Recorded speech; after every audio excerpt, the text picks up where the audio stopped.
ಜೈಲಿನಿಂದ ಕೈದಿ ಸಿನಿಮೆಯ ರೀತಿಯಲ್ಲಿ ಎಸ್ಕೇಪ್. ಸಾರ್ವಜನಿಕರಿಂದ ಹಿಡಿದು ಜೈಲಿಗೆ ಅಟ್ಟಿದ ಖಾಕಿ ಪಡೆ. ಗೋಕಾಕ್ ಉಪಕಾರಾಗೃಹದಿಂದ ಕೈದಿ ಪರಾರಿ. ಮರವೇರಿ ಗೋಡೆ ಜಿಗಿದು ಸಿನಿಮೆಯ ರೀತಿಯಲ್ಲಿ ಎಸ್ಕೇಪ್.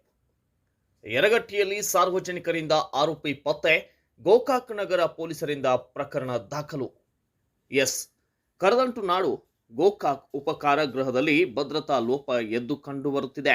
ಚಿಕ್ಕೋಡಿ ನ್ಯಾಯಾಲಯದ ಆದೇಶದಂತೆ ಜೈಲು ಸೇರಿದ್ದ ಕೈದಿಯೊಬ್ಬ ಗೋಡೆ ಏರಿ ಎಸ್ಕೇಪ್ ಆಗಿದ್ದನು. ಆದರೆ ಅದೃಷ್ಟವಶಾತ್ ಸಾರ್ವಜನಿಕರ ಹದ್ದಿನ ಕಣ್ಣಿನಿಂದ ತಪ್ಪಿಸಿಕೊಳ್ಳಲಾಗದ ಆರೋಪಿ ಈಗ ಮತ್ತೆ ಕಂಬಿ ಎನಿಸುವಂತಾಗಿದೆ. ಚಿಕ್ಕೋಡಿ ತಾಲೂಕಿನ ಉಮರಾಣಿ ಗ್ರಾಮದ ರಾಘವೇಂದ್ರ ಅಲಿಯಾಸ್ ರಘು ಶಿವಗೌಡ ಕರೆನ್ನವರ್ ಎಂಬ ವಿಚಾರಣಾಧೀನ ಕೈದಿ ಗೋಕಾಕ್ ಉಪಕಾರಾಗೃಹದಿಂದ ಎಸ್ಕೇಪ್ ಆಗಿದ್ದನು. ಚಿಕ್ಕೋಡಿ ಪೊಲೀಸ್ ಠಾಣೆಯ ಅಪರಾಧ ಸಂಖ್ಯೆ 84/2026 ಪ್ರಕರಣದಲ್ಲಿ ನ್ಯಾಯಾಂಗ ಬಂಧನಕ್ಕೆ ಒಳಗಾಗಿದ್ದ ಈತನನ್ನ ಮಾರ್ಚ್ 22ರಂದು ಗೋಕಾಕ್ ಜೈಲಿಗೆ ದಾಖಲಿಸಲಾಗಿತ್ತು. ಆದರೆ ಜೈಲು ಸೇರಿದ ಕೆಲವೇ ಗಂಟೆಗಳಲ್ಲಿ ಆರೋಪಿಯು ಮಹಿಳಾ ಬ್ಯಾರೆಕ್ಸ್ ಮುಂಭಾಗದ ಕಾಂಪೌಂಡ್ ಪಕ್ಕದಲ್ಲಿದ್ದಂತಹ ಎಕ್ಕದ ಮರವನ್ನ ಏರಿ ಬಳಿಕ ಮರದ ಕಟ್ಟಿಗೆಯ ಸಹಾಯದಿಂದ ಹಿಂಬದಿಯ ಕಾಂಪೌಂಡ್ ಗೋಡೆ ಜಿಗಿದು ಎಲ್ಇಟಿ ಕಾಲೇಜ್ ರಸ್ತೆಯ ಮೂಲಕ ಎಸ್ಕೇಪ್ ಆಗಿದ್ದನು. ಜೈಲಿನಿಂದ ತಪ್ಪಿಸಿಕೊಂಡು ಯರಗಟ್ಟಿಗೆ ತಲುಪಿದ್ದ ಆರೋಪಿಯ ಬಗ್ಗೆ ಅಲ್ಲಿನ ಸ್ಥಳೀಯರಿಗೆ ಸಂಶಯ ಬಂದಿದೆ.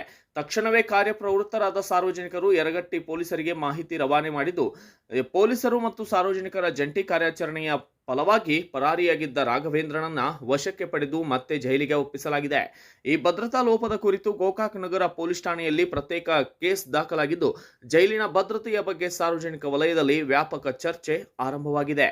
ಬ್ಯೂರೋ ರಿಪೋರ್ಟ್, ಇನ್ ಗೋಕಾಕ್ ನ್ಯೂಸ್. ಪ್ರಸಾದ್ ರನ್ಸುಬೆ, ಗೋಕಾಕ್.